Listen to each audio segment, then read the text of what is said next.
In the movie, Nathan woke up after a car crash, surprised to find he was unharmed. A stranger told him they were both ghosts.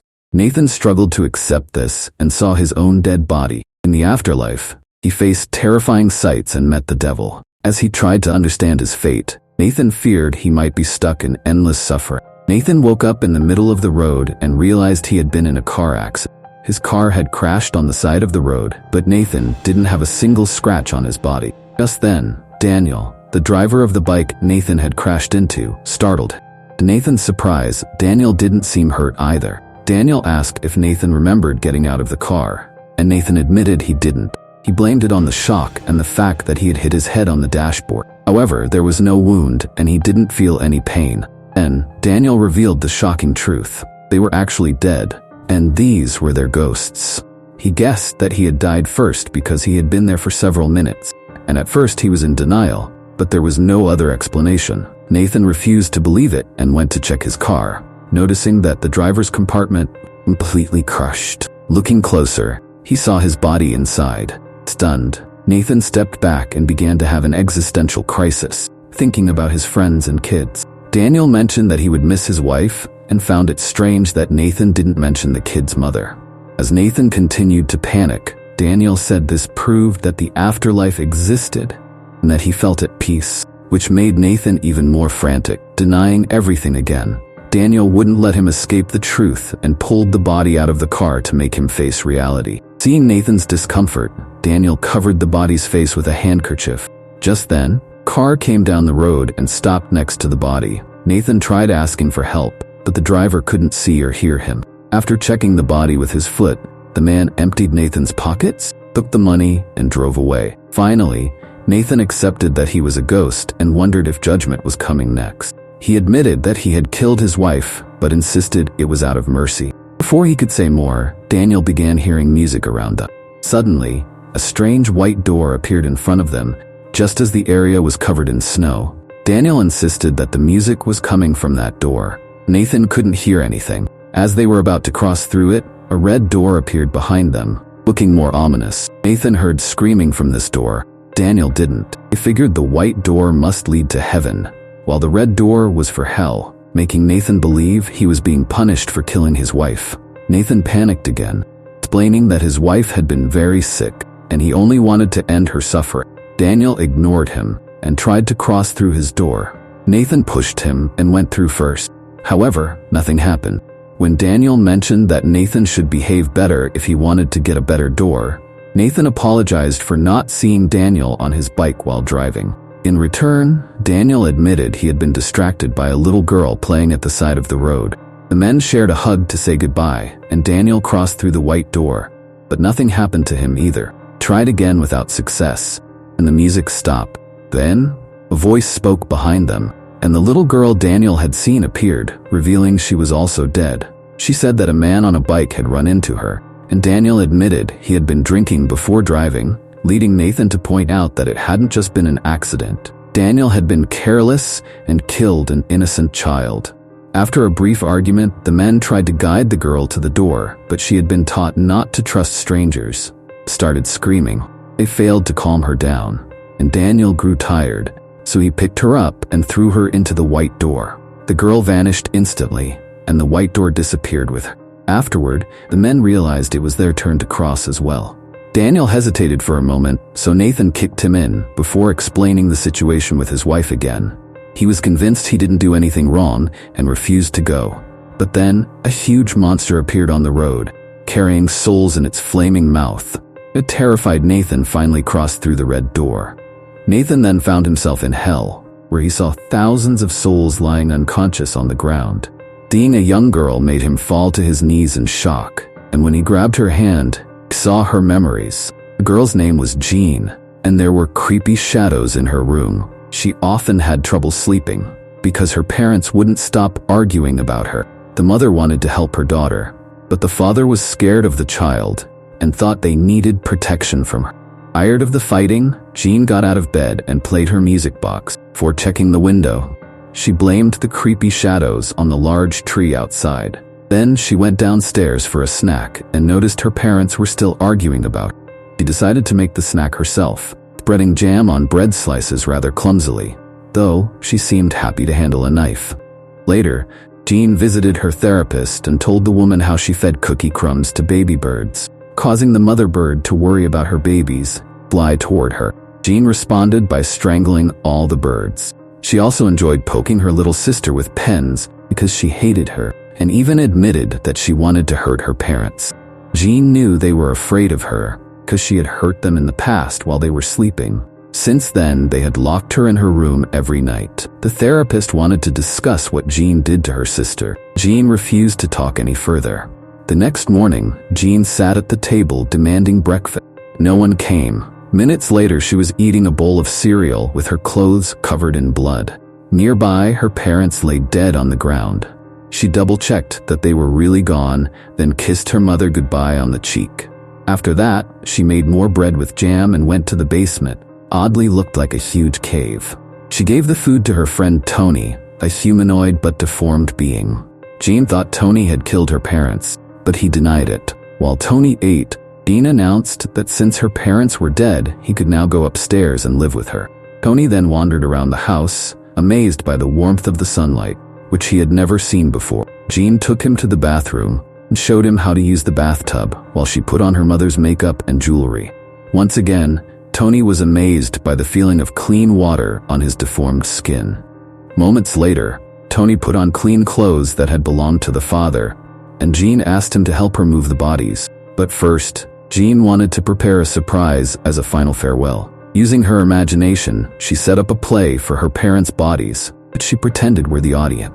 She narrated a story about waking up without breakfast, imagining the audience laughing at her jokes.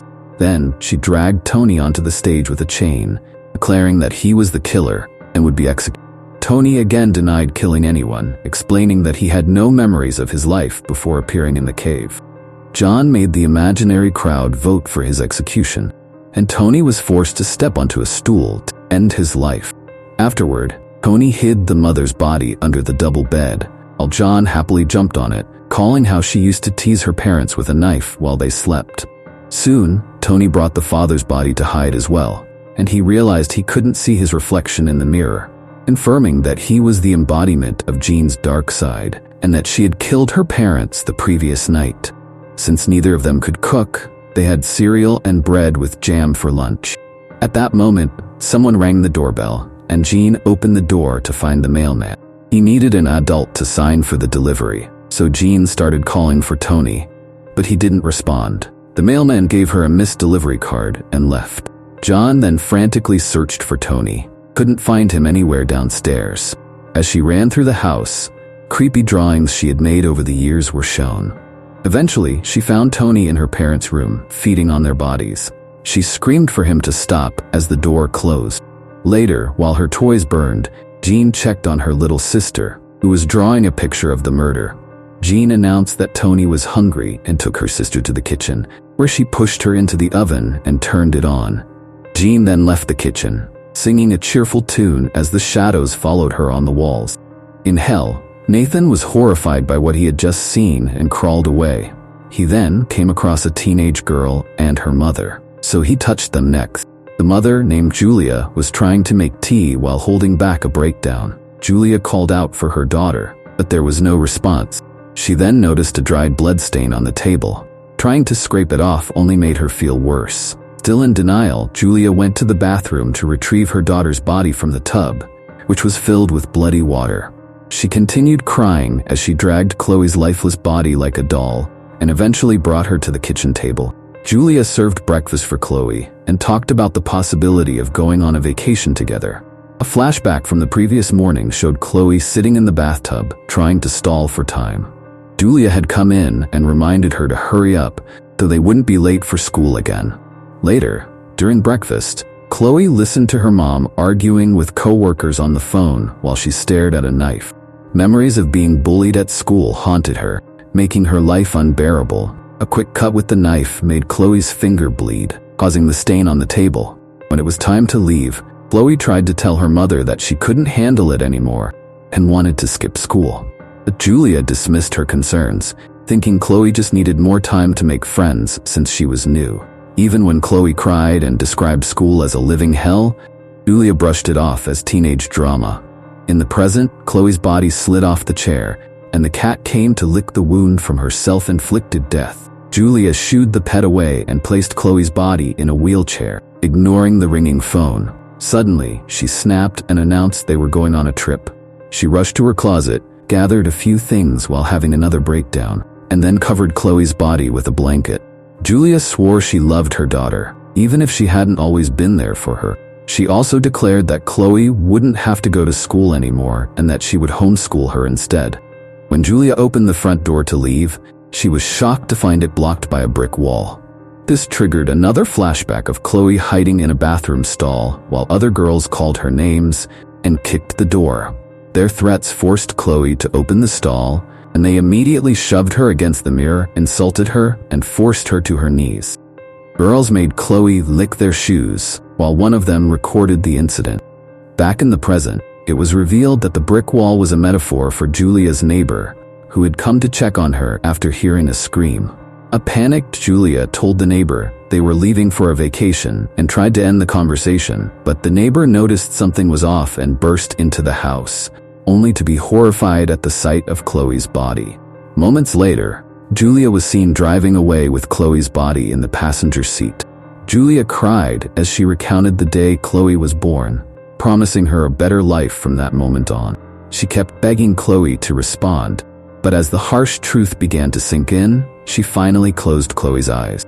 This made her lose focus, and the car crashed into a tree.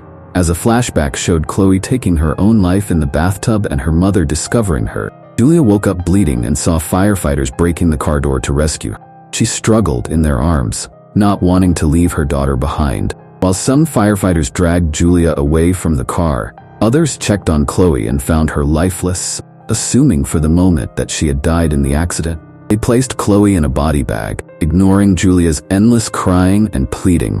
In hell, Nathan covered the women's bodies and collapsed from the exhaustion of witnessing so many tragedies. At that moment, the devil appeared, telling Nathan that he would lead him to his punishment. Nathan tried to explain again that his wife had multiple sclerosis, but the devil pointed out that she had been mentally unstable and hadn't asked for euthanasia, meaning Nathan didn't have her consent. The devil then began leading Nathan to another area, explaining that the first step in eternal damnation was semi-isolation, so that souls could forget all their past life memories and become pure spirits of pain and despair. Nathan passed through a new door and found himself in a dark room filled with other resting bodies. The devil announced that this isolation would last 4,000 years, which was nothing compared to the suffering that would follow. As Nathan panicked, the devil left and made the entrance disappear. Suddenly, a blanket moved and a decaying soul named Billy emerged. Billy believed Nathan was his new toy and immediately attacked him, smashing his head and throwing him around carelessly. Nathan was tossed to the ground, and Billy continued beating him until Nathan stopped responding.